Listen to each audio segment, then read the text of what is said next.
Gather round, and let the night embrace you. For in the shadows of this world, there are secrets whispered by the wind, and tales that chill the soul. Tonight, I shall lead you into the unknown, where darkness has a voice and the past refuses to be forgotten. But beware, what you hear may linger long after the story ends, haunting your thoughts and creeping into your dreams. So, if you dare, listen closely, for the tale I'm about to tell is not just a story, it's a warning.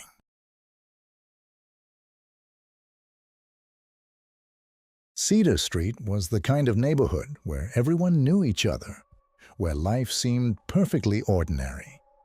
But that changed one night. A night that would forever mark the Cartwright family and leave a mystery unsolved. Martha and David Cartwright, with their two children, Emily and Jake, were a picture-perfect family. They lived in a cozy, ivy-covered house.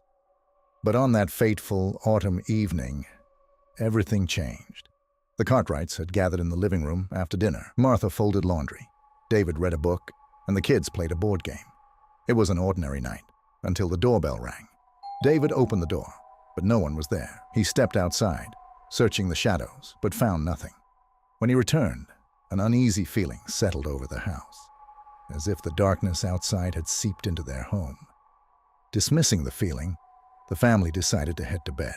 But David was jolted awake by a strange sound, a soft shuffling, almost like footsteps. David nudged Martha awake, motioning for her to stay quiet. He grabbed a baseball bat from the closet and cautiously made his way downstairs. The living room was empty, and everything appeared normal, but the strange shuffling continued, leading him toward the hallway. As he approached, he heard a whisper, "David." It was Martha's voice, but twisted, unnatural. Fear gripped him as he turned and rushed back upstairs, only to find Martha still in bed, wide awake and terrified. "What's happening?" she asked in a trembling voice. "I don't know," David replied, his voice shaking. "But we need to get the kids and leave." They hurried to the children's rooms, but the kids were nowhere to be found. Panic set in as David and Martha searched the house, their calls for their children growing more desperate with each passing second. Then the whispers returned, echoing through the walls. "David, help us." David and Martha followed the sound, which led them to the living room once more.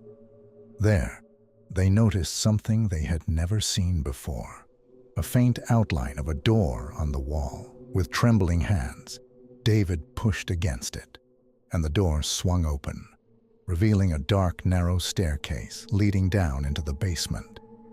The basement was cold and damp, the air thick with a musty odor. The whispers grew louder as they descended the stairs, until they saw Emily and Jake standing in the center of the room, their eyes wide and vacant. "Mama, Daddy." Emily's voice was barely a whisper. "We're scared."